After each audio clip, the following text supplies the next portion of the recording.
The story begins in a house that seems kinda run down. In that house, a man and his wife were being beaten by a group of loan sharks. The man's lap was heated with a very hot iron, and while blood was flowing from his mouth, he begged the loan shark to please give him 1 more month to repay the money he owes them. But the loan shark holding the hot iron told the man while smiling that if he borrows someone else's money, he should sell his organs to pay it back. That's what a normal human should do. He grabbed the man by his neck with the intention to press his face with the hot iron.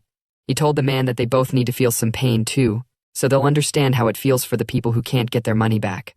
But as he was about to hot the man, he saw the wife from behind pressing a phone while breathing heavily and shaking all over, so he immediately grabbed the phone from her hand. He asked her, what is she doing with the phone? Or is she trying to call the corpse? If that's the case, it's no use. He then looked at the phone to see who she's texting or trying to call. But he was surprised to see that she was talking to her son. Her son texted her, "Where are you? I am unable to reach you," but at the moment when she wanted to text him not to come home under any circumstances. The loan shark took the phone and she was unable to send the text that was already written. The loan shark laughed excitedly since he just got a sudden spark of idea. He told the man and his wife that instead of beating them, he should just beat up their son. The two couples cried and begged them not to harm their son, but they didn't listen. The loan shark leader told his underlings to shut their mouth completely so that they won't make a sound to avoid scaring their son, and so they tied them to the wall. The loan shark noticed that their son has arrived, so he smiled with joy and excitement. Their son is a high school student and the protagonist of this story with the name Kang Sun-woo. So as a means of reference, we would be calling him Sun-woo. Sun-woo arrived at the door and he pushed it open. His mother, whose mouth was being closed tightly, was begging and praying for him not to enter. But Sun-woo had already entered the room, and the loan shark with his underlings were already waiting for him to enter their attack range. Sun-woo pulled his shoe while holding his school bag, and he announced that he had arrived, but before he knew what was going on, one of the loan shark used his rod to smash him on the head. His mother was crying since she thought her son is in big trouble, but to her surprise and to the loan shark's biggest surprise, he grabbed the guy who hit him by the shoulder and punched the devil out of the guy's face. The guy's face was destroyed so bad, even hell would definitely reject him, and he would definitely be banned from the 6 paths of reincarnation. Everyone were surprised at what just happened. Even the loan shark boss couldn't believe his eyes. At that moment, he was sweating all over with shivers running down his spine due to the aura that Sun-woo was emanating. Seeing that he would be unable to take down Sun-woo in a 1v1 fight, he decided to overwhelm him with numbers, so he told his underlings to stop waiting and beat that bastard up. They should even kill him if need to. Sun-woo dodged the first strike that came at him. At the same time, he launched a heavy blow to the second guy's ribs, breaking multiple rib bones in the process. The poor guy immediately let go off his bat, trying to catch his breath thinking it was over, but our brutal protagonist launched another super heavy blow again on the same spot as earlier. This time around, he shattered the guy's ribs, completely rendering him useless and maybe cripple him for life. He immediately went back to grab the guy's leg, whose attack he first dodged, and bang, he helped Bro to rearrange his bones by shattering it with his leg.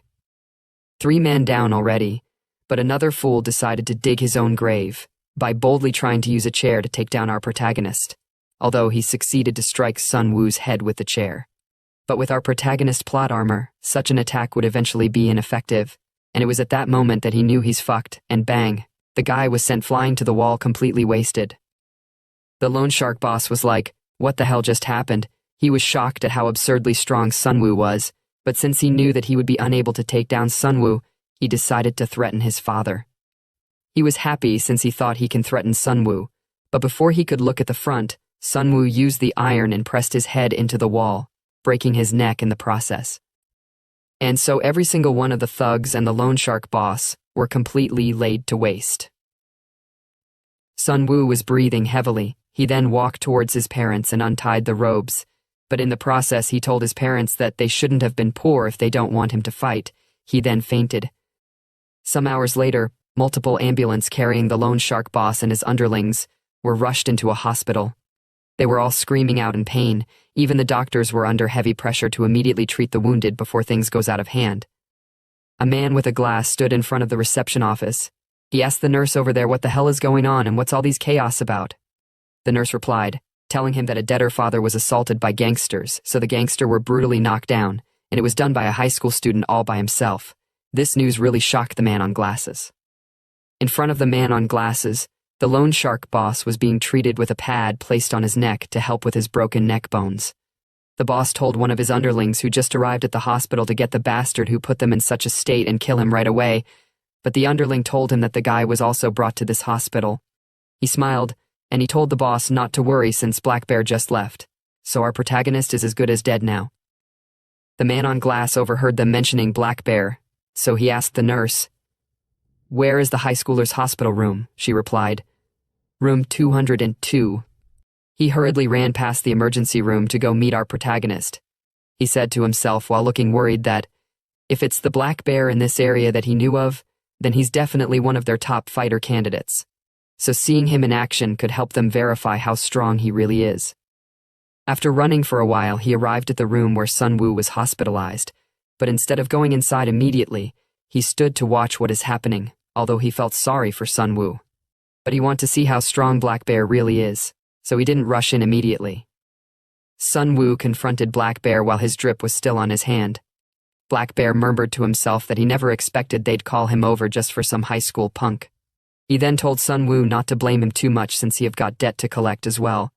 But he told Sun-woo that he's quite an interesting guy because he doesn't seem scared even after looking at him.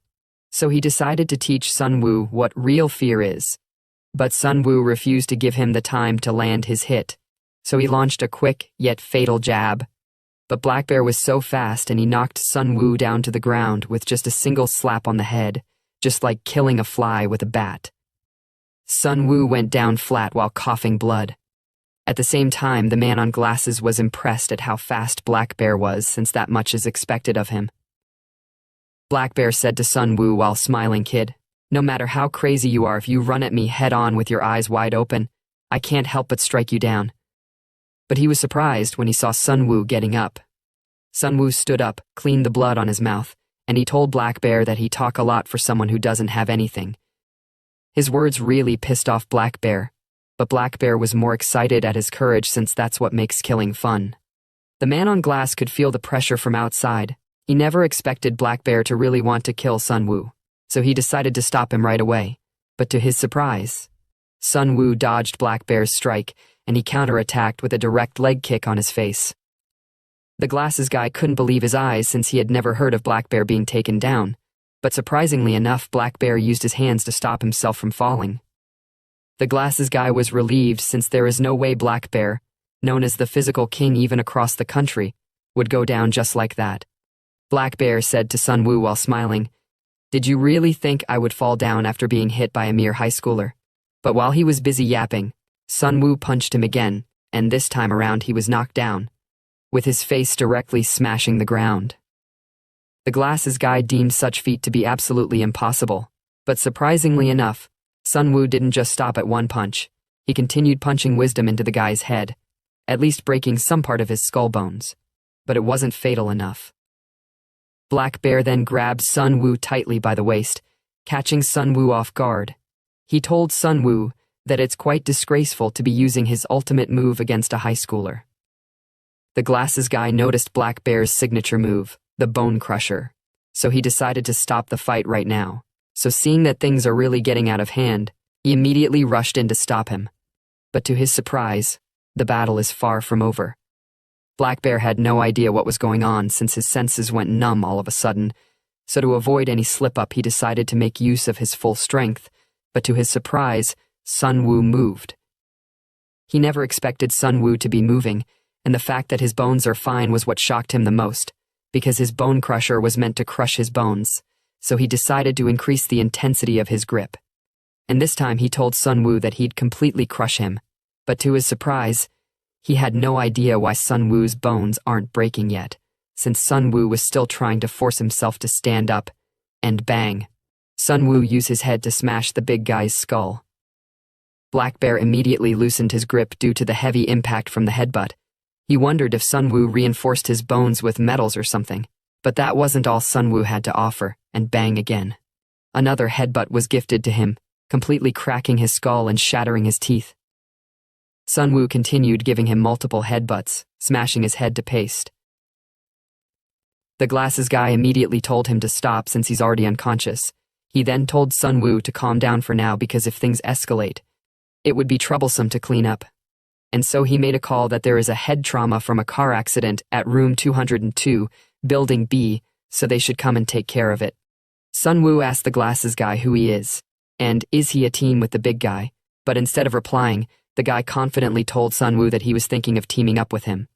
But Sun-woo had no idea what the hell he is talking about. Suddenly, some masked people arrived in the room, and their work was to clean up Black Bear. One of the masked man told the glasses guy that they have confirmed Black Bear's status, so he asked him if they should wrap it up. The guy on glasses asked the man if it would be possible to make sure that Black Bear won't regain consciousness for the time being. The man replied okay, and so they began the cleanup. Sun-woo, while looking weak, said to the glasses guy, "What the hell are you guys?" The glasses guy then gave him a business card, and he told Sun-woo that the contact on the card belongs to someone that can give him what he want. Sun-woo took the card, but he had no idea what it is about, so the glasses guy told him that all he have to do is fight for the one he serve, but Sun-woo squeezed the card and told him to get lost. He then threw the card into the bin, telling the guy that he's not interested in making money through fighting, and he have no idea what kind of scam he's trying to pull this time. He then walked out of the room. The guy didn't chase after him, but one thing he knew is that thoughts can change any time. Some minutes later, inside the men's toilet, Sun-woo was washing his face. He was like, damn. Even if my life is a mess, I wanted to at least fulfill my mom's wish of never getting into a fight. Suddenly, his father came in and he asked him, what is he doing here? And where does he think he is going in such condition? But Sun-woo angrily said to him, who do you think is responsible for this condition? Why did you do nothing and end up with a huge debt despite you being a boxing champion who even had offers? Or are you telling me that your champion pride is too great for a local boxing gym? I don't even know why you got kicked out of the national team, but is that worthless pride of yours more important than a weak and sick mom? His father was unable to reply. He then left the toilet. On his way, he told Sun-woo not to think about going anywhere, so he should just stay in the hospital. A minute after his father left, he suddenly felt dizzy, so he sat down on the ground since he almost fell. He had no idea what caused the sudden dizziness and headache, so he wondered if it was as a result of not sleeping enough lately, but he deemed that not to be the case. He said to himself that his head always hurts whenever he sees his dad since he hate him. He hate him for the fact that he's always bringing home less than a week's worth of living expenses while being plagued with injuries, and always bowing down to the parents of the bullies he fought with. He really don't want to rely on his dad for anything because he don't want to believe his dad thinks he has done everything he needed to do. But he feels like he's sinking into a pit because as a high schooler who can't even board a deep-sea fishing boat, changing his life is impossible and he can't even earn enough for daily expenses. Even while he was working hard trying to pay his daily expenses, his company delivering bike was destroyed since he refused to play with his school bullies, and thanks to those damn bullies. His debt to his dad just keep growing, and he can't leave home and abandon his mom. That's why his life is in a pit. But to his surprise, he woke up in the hospital's bed. He felt the sharp headache, so he wondered if he did pass out again, and he didn't even know when they moved him to a different room. He then brought out his phone to see how long he had been sleeping for. But his mood went to zero as soon as he saw a text from his dad, so he opened and read it. In the text, his father told him that he think it's finally time for him to tell Sun-woo everything tonight. But Sun-woo was like, what? What else has he been hiding? He then decided to check on his mom. He called his mom through his dad, so he asked how his mom is doing. But to his surprise, his dad told him not to go home since there are gangsters hiding there, so it's too dangerous. He told Sun-woo to stay in the hospital since he was the one who moved him to a different hospital room under different name, so he should be safe there, but Sun-woo panically asked him where his mom is. His dad told him that his mom is hiding near the police station in a motel, so he shouldn't worry about her, and since he can't stay on the phone for long, he told Sun-woo not to move around for the time being. And so he hung up the phone. After a moment of silence, Sun-woo blamed himself for all that's happening, because if only he hadn't messed with those gangsters, things wouldn't have gotten so bad, and so he decided to find his mom first. But as he was about running out, he received a call from his dad. He picked the call, but the person that was on the phone wasn't his dad. The person then asked Sun-woo if he is the son of Mr. Kang. Sun-woo replied, Yes, but who are you? The person then panically told Sun-woo that things is really bad since his dad fell and is unconscious. The situation was really bad since it seems like his dad fell down due to work accident, with multiple broken bones and ribs. Some hours later, at the intensive care unit, Sun-woo was looking at his father, who was heavily injured, hospitalized, and unconscious. The doctor in charge of his father's treatment told him that the surgery is very difficult. The surgery fees alone would exceed 100 million won, and after the surgery, there would be years of expensive treatment and rehabilitation costs. After hearing the news and cost of everything, Sun-woo broke down in tears since he had no idea what to do, nor where to start from to get such a huge amount of money for his dad's medical expenses. But he suddenly remembered throwing the red business card into the bin, so he hurriedly went out to go search for it in the previous room he was treated, and after running for some minutes, he arrived at room 202. But to his surprise, there was nothing in the bin since it seems like it's been disposed, so he broke down in tears, blaming himself for all that have happened. He apologized to his father while crying since there is nothing he can do. At that moment of grief, he said while crying that it would have been better if he had just died, but suddenly, the man on glasses arrived. And he asked Sun-woo if by any chance he's looking for the red business card, so he asked Sun-woo if he have changed his mind. Sun-woo immediately asked him how much can he offer. The guy replied while touching his glasses, at least 10 billion won if he win, and even if he don't win, as long as he gain popularity, he can earn a lot of money. So he asked Sun-woo if he's interested in working with them. At another scene inside an office, the guy on glasses gave Sun-woo contract to sign. He told Sun-woo to take his time reading it, and he should sign when he's ready. Sun-woo picked the documents. He saw Fighting Ward written on the contract, so he was curious as to what it was. The guy told him that it's a secret underground fighting tournament where fighters with monstrous physical abilities provided by various doping drugs from the hospital compete. Sun-woo was surprised to hear that they're doping, but he told the guy that he don't do that kind of stuff. But the guy still decided to show him the doping drugs. He told Sun-woo that it isn't just a simple doping drug. Depending on the type, it can even make an old man on the brink of death monstrously strong. Of course, doping is optional, not mandatory. Sun-woo was like, "Wait, who exactly are you?" The guy touched his glasses, and he apologized for the late introduction. He told Sun-woo that he is Kim Min-suk, a scout for a certain very important person who participates in the fighting ward. As a means of reference, we would be calling the guy Kim. Sun-woo had no idea what kind of scout he is, but Kim told him that the important thing right now is the doping, and not his identity. He told Sun-woo that there hasn't been a single fighter who has won without doping, but Sun-woo was still insistent on not doing doping. So Kim told him that he won't talk about doping anymore, since he would hear more about it once he entered the arena. Sun-woo was like, "This guy isn't listening to me at all, I am not interested in doping." Kim decided to tell Sun-woo how things work in the fighting ward. So he told Sun-woo that if he passed the tournament and make it into the top 20, he'd get to choose a sponsor. At that point, he can choose the very important person he represents as his sponsor, and run with them all the way to victory. It's that simple. Sun-woo told him that he get all the shit he's saying, so he should just give him the money since that's all he need. But Kim told him that what he is requesting for would be a problem, because he can only get paid through the tournament. Sun-woo was pissed. He angrily lashed out, and he was like, "Are you kidding me right now? Then why should I even work with you if I can't receive a payment as an assurance?" But Kim told him to calm down.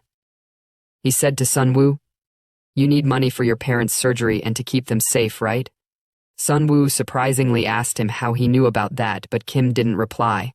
Rather, he told Sun-woo that as long as he fight for his boss, they'll take care of his parents' safety, their surgery and treatment costs, and even keep the debt collectors at bay. Sun-woo was moved by his words, so he said to Kim, "How can I trust you?" But while talking, he suddenly received a call from his mom. He picked the call and immediately asked her if something is wrong. His mother told him that she heard he paid for his dad's hospital fees, and he even sent over bodyguards. Sun-woo was surprised himself since he had no idea when he did all that, but Kim told him that he can rest easy since a safe home have already been prepared for his parents. He said to Sun-woo, "Honestly, we don't have any other options besides you." Sun-woo decided to play along. He told his mom that those people are the ones he sent. She should just do as they say, and he'd soon come over. So he told her that he'd call her back later, and he ended the call. He then seriously said to Kim, What is at stake for the prize to be 10 billion won? Kim replied. He told Sun-woo that 10 billion is just the base prize. Depending on how much people bet on him, the total can increase. One winner even took home over 15 billion won. Sun-woo deemed that to be an insane amount. Kim told him that it's also possible for him to earn that because compared to the bets placed on fighters, it's actually quite small. But he told him that there are also disadvantages, he said. Many contestants either become disabled or lose their lives. In fact, only 10% of the contestants from the previous tournament walked out unarmed. Sun-woo was like, "That's insane, how can so many people die and it isn't known to the public?" Kim said, "It's precisely because so many die that the secret is kept, and once you sign this documents, the first thing we do is create a death alibi." What he said came as a huge surprise to Sun-woo. He told Sun-woo that the hospital hosts the tournament because it's the best place to create a death alibi. Kim added, "You could also participate by getting caught on camera in a specific location, or making a purchase under your own name to create your own death alibi. After that, there is no death they can't fake, whether it's disappearance, a fall illness, or a drug side effects." Sun-woo then said, "And what if I report this also? Why are you telling me all this?" Kim replied, "It's not hard to paint you as a crazy drug addict, or do you think anyone would believe a crazy person reporting a tournament that doesn't exist? In addition, you reporting isn't something to be worried about because you'd be pronounced dead long before you could report it, and that is the beauty of the hospital system." He then told Sun-woo once again that him participating is all entirely his choice, and so he asked him if he would want to sign the documents now since most people take a few days to think it over. But to his surprise, Sun-woo doesn't need a day, since he already decided to sign the documents. But he told Kim to make sure he keeps his promise, and so Kim let out an evil smile, but to Sun-woo's surprise, a nurse appeared from his behind and injected him, although he tried struggling. But Kim said to him while losing consciousness, "Don't worry, it's just anesthesia to move you to the arena, remember Sun-woo. Your parents will only be taken care of while you're participating in the tournament, so make sure to win and solve all your problems." Just like that, he went unconscious, and after some minutes he was gradually regaining his consciousness. At that moment he thought he was dead since he had no idea what was going on, nor the place where they are taking him to since he was being moved on a bed. But when he saw the passageway that he's been taken into, he said to the person that was pushing him, "Where am I?" The person told him to stay quiet and keep moving since he'd soon find out where this hell is. At another scene, Hosin Group Company, inside the office of Vice Chief Cha Yun-woo of Hosin Group. As a means of reference, we would be calling the Vice Chief Yun-woo. Kim told his boss, Yun-woo, about Sun-woo. Yun-woo then said to Kim, "Do you really think it makes sense to use a high school student as our representative fighter, even though he took down Black Bear?" Kim said while touching his glasses. Of course, Vice President Hyung-nim might laugh at the idea, but the more ridiculous it seems, the better. Because if we want to get the vice president who is obsessed with the fighting war to take part in your bet, then we need him to underestimate us. Yun-woo said to Kim, "Are you trying to say that just with this one student, we can bring Hyung-nim down?" Kim told him that it's possible because they checked Sun-woo's body after he survived Black Bear's bone-crushing technique, and his condition is beyond belief. But Yun-woo had no idea what he meant by that. At the same time in the fighting ward, Sun-woo woke up not knowing where he was, nor the identity of the person trying to step on him. But when he came back to his senses, he was almost stepped on. Luckily, the guard told the guy that want to stomp him to step back or else they'd shoot him down. The guy immediately stepped back, while Sun-woo was on the ground, and drones were moving around. One of the drones approached Sun-woo to confirm that he have woken up. Sun-woo had no idea where he is, but what's more strange is the student uniform on his body since he wasn't the one who put it on. An announcement was then made through the drone that the first round match will now begin.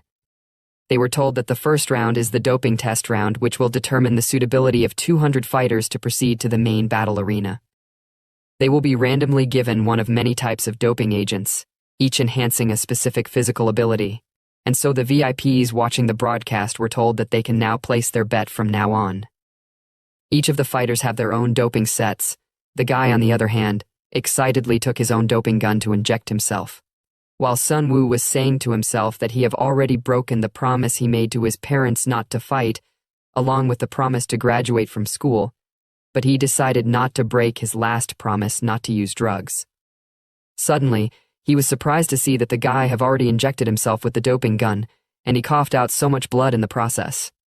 For a moment, he was feeling somehow strange all over his body, but he started feeling the effect of doping, and he was really enjoying the power surging through his body. Sun-woo was like, "What the hell is that?" But to his surprise, the guy jumped forward ready to stomp Sun-woo's face, but Sun-woo swiftly dodged, and the guy ended up hitting the wall, and the force after impact was able to shatter the wall. Sun-woo had no idea what kind of monster the guy has become all of a sudden, since the guy was thin and didn't have any muscles just a second ago.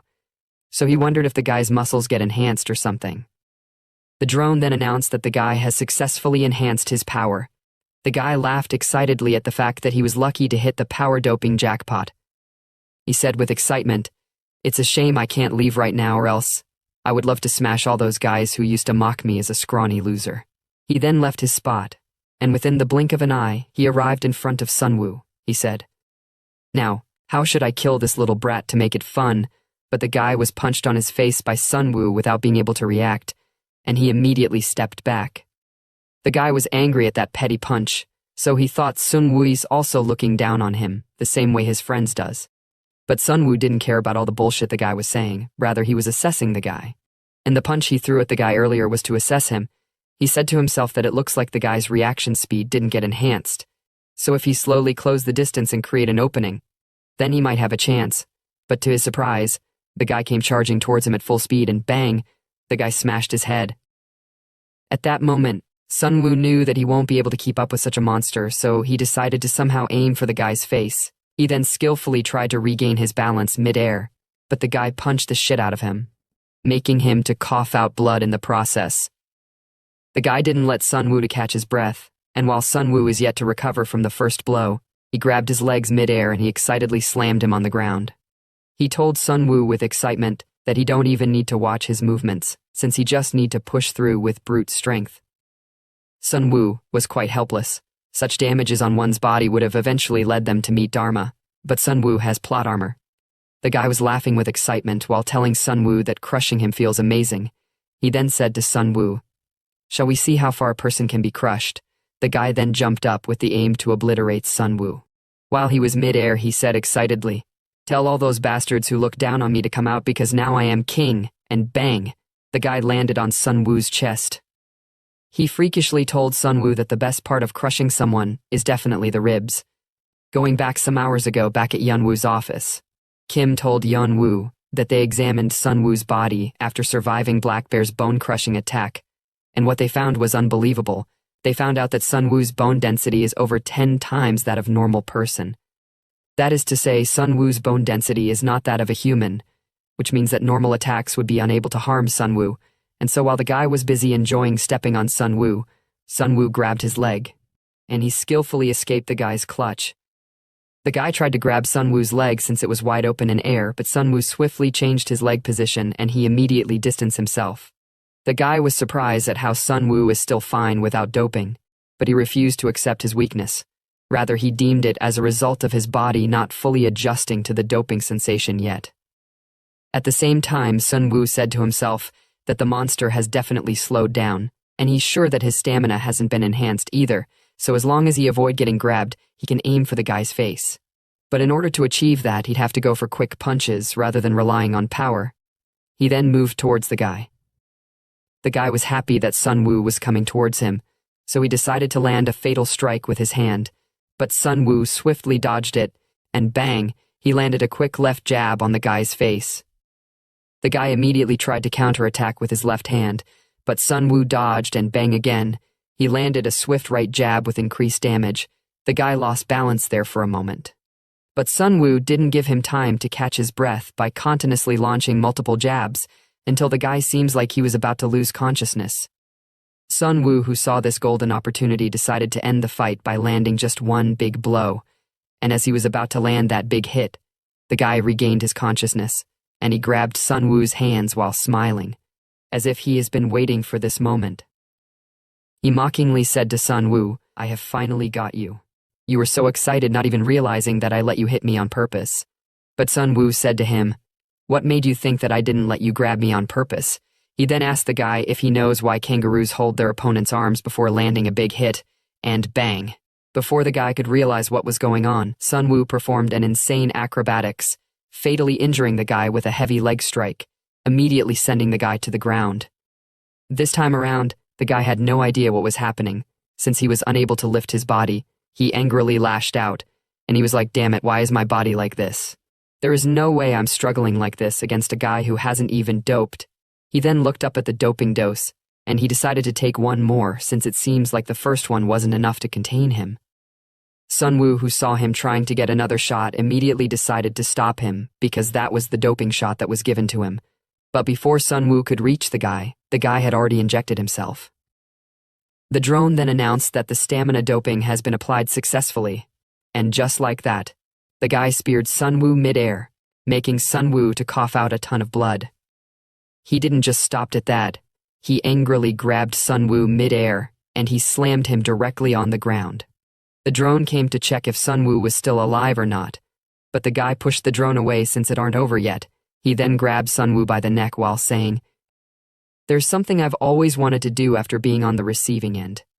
Yeah, this is the feeling for pests like you, so I'll have to cut off your breath completely for it to feel right."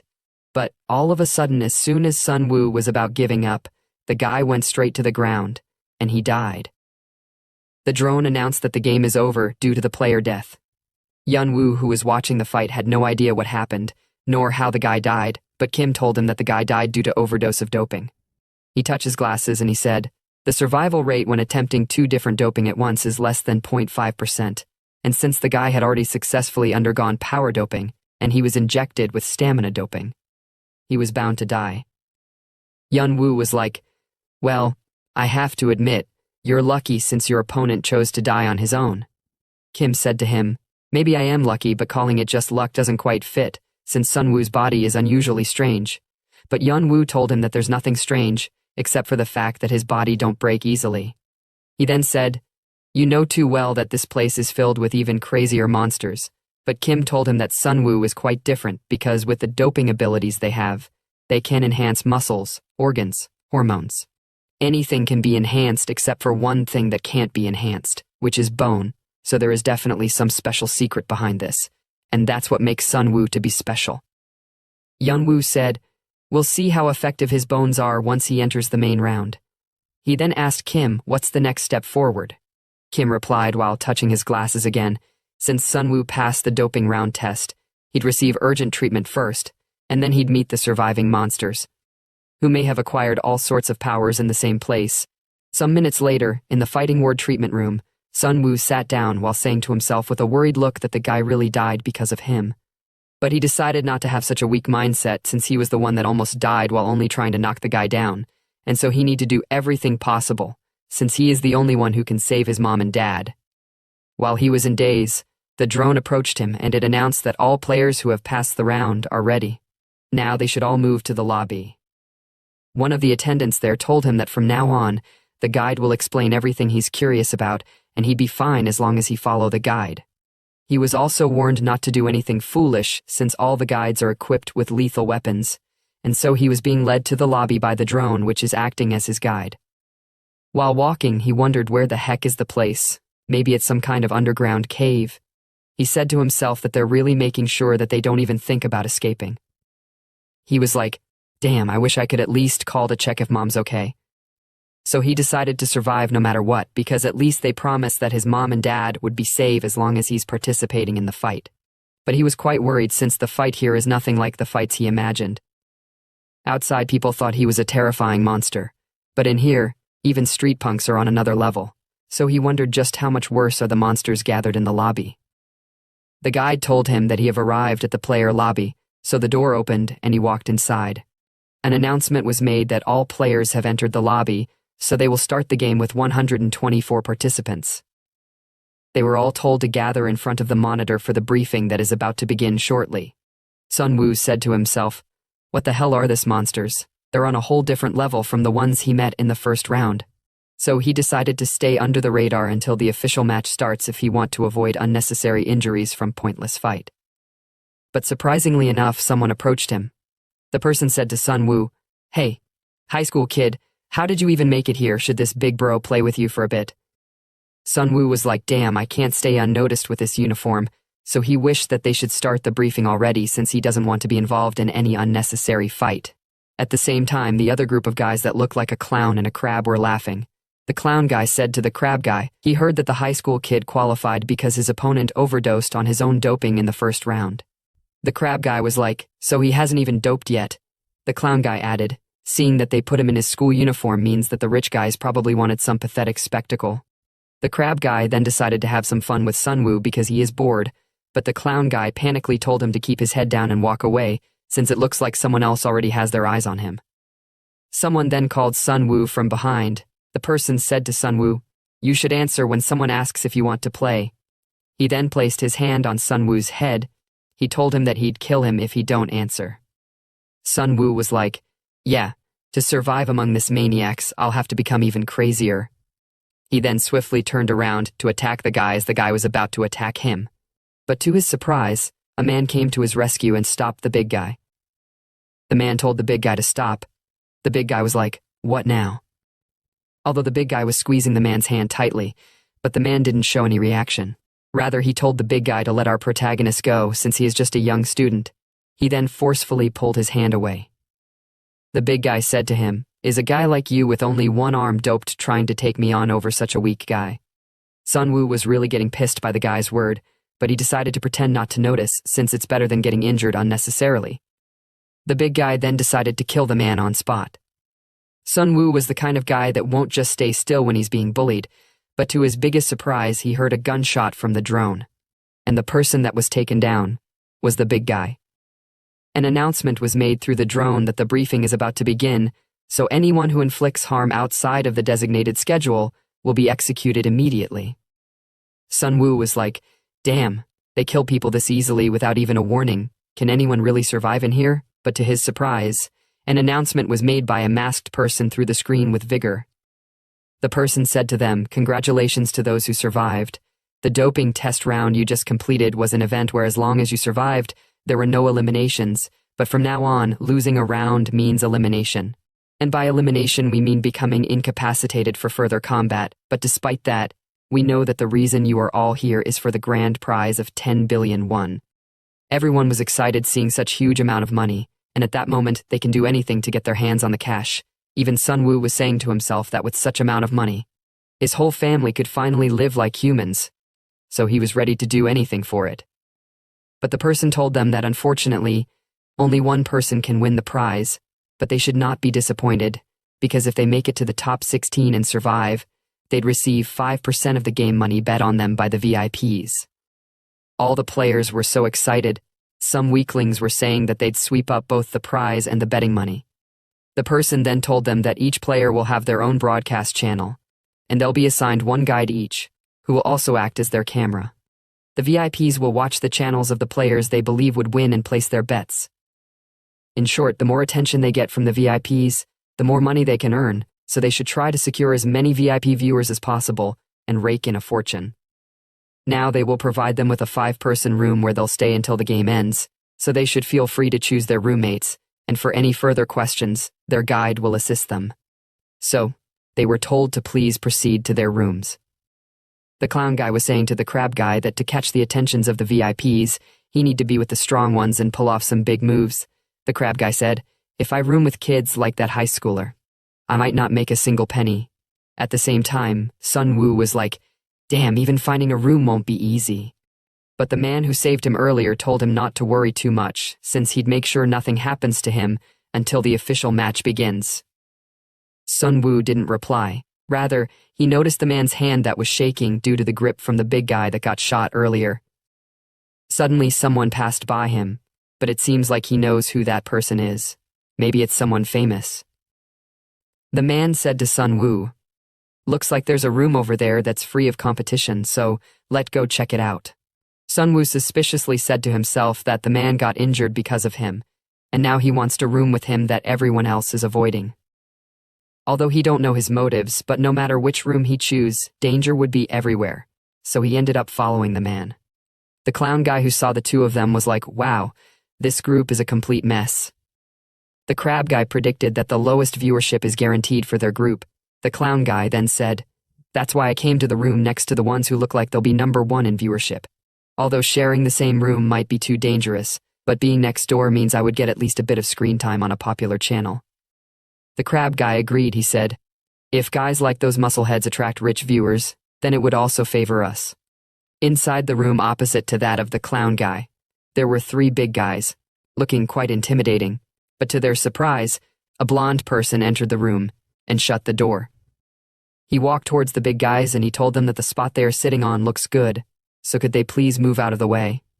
One of the big guys walked forward and he said, "The camera's not even on, and you've closed the door. It seems like you must be asking to be killed," and so he charged out with his left arm to attack the blonde guy.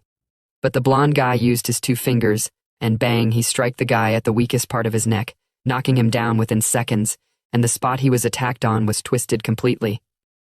The other big guys were in shock. The blonde guy then asked them if anyone else wanted to greet him, but they were unable to reply due to fear. The blonde guy said to them, "Good. It's better to stay quiet like that since the person I want to greet is someone else."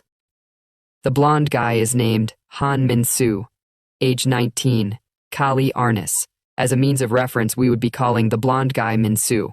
Some hours later, on a bridge, inside a car, Kim told Yeon-woo that there's information that the first vice president will team up with Choi Ma-chun, the previous tournament champion again. Yeon-woo was like, "Damn, of course he's gonna use him, and there is no one that can win him unlike me whose alternative is just a high schooler." Kim said to him, if Sun-woo can make it to the top 16, he'd be able to undergo the second doping round. There's a high chance he'd achieve the highest level of enhancement with his body, since his bones are already 10 times stronger than a regular person. And if he succeeds with additional doping, they could see the birth of a record-breaking monster, but Yeon-woo told him that for them to see that happen, they'd first need to keep him on their side, since he's worried other VIPs might try to snatch him away. But Kim said to him, "I don't think we need to worry about that for now, because the members of the 5-person room that Sun-woo entered are the 5 fighters with the lowest viewership ratings from the doping test round." Back at the fighting ward, Sun-woo entered his room with the man. The man worriedly told him that it won't be easy to gain viewership because the audience would flock to fighters they think will win. And now, one of the people in the room is the only female fighter, and her chance of winning are rated low. The girl name is Amanda Grock, 23 years old, capoeira, jiu-jitsu. Another one is the smallest fighter in the competition, Kim Min-ho, 25 years old, boxing, and the last one is Min-on, 28 years old. Sun-woo and the man were in disbelief at how miserable the guy was, since it seems like he was trying to touch his elbow with his tongue. Their camera surrounded them. The man told Sun-woo that it seems like the guides had started filming, so they'd need to draw the VIP's attention to the room to collect betting money. The man then stretched out his hand. He turned upside down with one hand, and he started performing to impress the viewers. Sun-woo was like, "That doesn't seem like it'll do the trick," but to his surprise, Amanda stood up, and she placed her finger into the ground, lifting up her entire body. Sun-woo couldn't believe that someone is able to lift their entire body with just one finger without momentum, and so the man and Amanda started competing on who's the fastest. Minho told them that showing off strength is for fools. He then zoomed forward and back at full speed, and on the other side, Menon finally touched his elbow with his tongue. Everyone was doing one thing or the other to catch the attention of the audience. Sun-woo was like, What is this? It seems amazing, but why do I feel like an idiot watching this?" But to his surprise, an announcement appeared on screen. It was announced that the 124-person tournament bracket is now complete. They were all surprised to see who they would be fighting against, and Sun-woo would be fighting against a guy named Kai. At another scene, Hosen Group, Yeon-woo asked Kim if the guy named Kai is really that great after seeing the list of fighters. Kim told him that Kai hasn't had a single loss since his days as a Letway fighter, but Yeon-woo had no idea what he meant by Letway, so Kim decided to explain. Kim said, "It's a Burmese martial art, similar to Muay Thai in many aspects. However, there are some differences that makes it even more brutal and cause more injuries."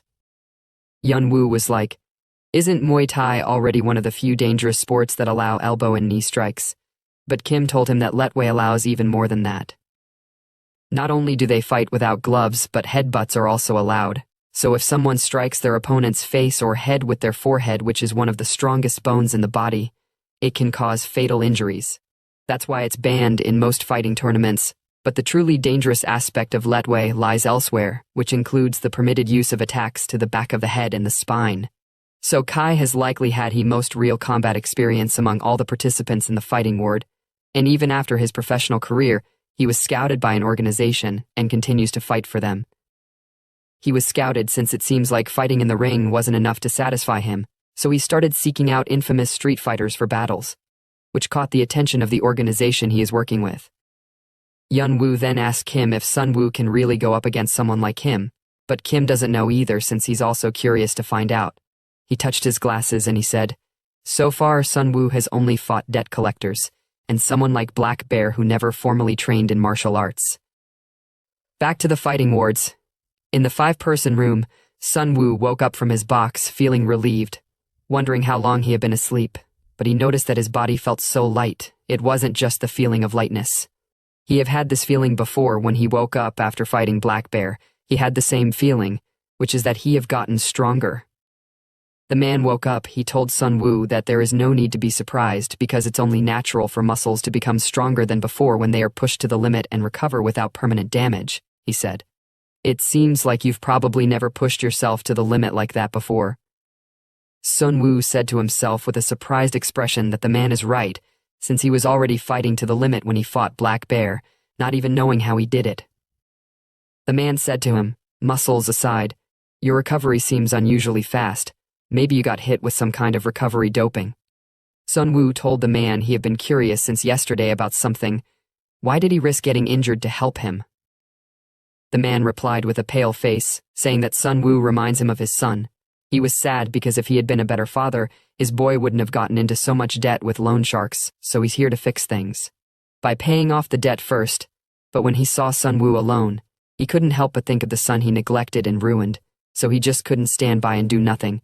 But Sun-woo told him to stop wasting his time. He should just survive and take care of his real son because if he was to die, none of that would matter. Although the man was moved by his words, but he still doesn't care, and he's willing to help Sun-woo anytime. But to their surprise, Menon was angry at the fact that he isn't in the main arena. He was like, "Damn it, I'm the guy who can touch his elbow with his tongue, so why wasn't I chosen?" At the same time, the man said to Sun-woo, "I heard that the matches with the most viewers take place in the main arena, and the rest take place in the doping arena. But the thing is, for all of us, except for Menon, to be in the main arena means that our opponents are some of the most popular monsters, but Sun-woo deemed that as a good thing, because it's a chance to draw all the VIPs' attention to their room at once." The man said with a surprised face, "You're crazy." With his freaky face, Menon appeared before Sun-woo, which scared the shit out of him. He told Sun-woo that the main arena isn't just for gathering viewers. It's where 16 VVIPs show up in person, and they're the real powers that run the world. Night reached. Somewhere in the woods, packed outside a house were 3 cars with their light on. Inside that house is Kim and Yun-woo standing in front of a fire. Yun-woo said to Kim, "I thought I was heading to the main arena, but what's with this filthy place?" Kim told him that the location of the fighting ward is a secret that only the organizers know, so they probably want to meet in a hidden spot, but it seems like someone else has joined Sun-woo's channel besides them. Yun-woo was like, "What? Why all of a sudden is there someone snooping around on us?" But to their surprise, someone said to them from the top of the building, "Looks like there's been some kind of misunderstanding." The person was a girl, age 19, Cha Sung-yeon, the youngest daughter of Hosen Group. She told them that she's just interested in the student named Sun-woo and nothing more, so it's not like she's been observing them. Yun-woo was really pissed at the fact that it hasn't been long since they kicked him out of the company, and now they're following him here like rats. Kim then said, "It seems like the young lady had taken a keen interest in the boss, and since it seems like she got ulterior motives." Yun-woo told her that it's best she just quietly leave since whatever she's plotting won't work, but to their surprise, a drone and a car came to pick them up, guiding them to the fighting ward's main arena. If you enjoyed this series, don't forget to break the like, subscribe, and notification button. You can also comment your review about this recap to help the channel grow.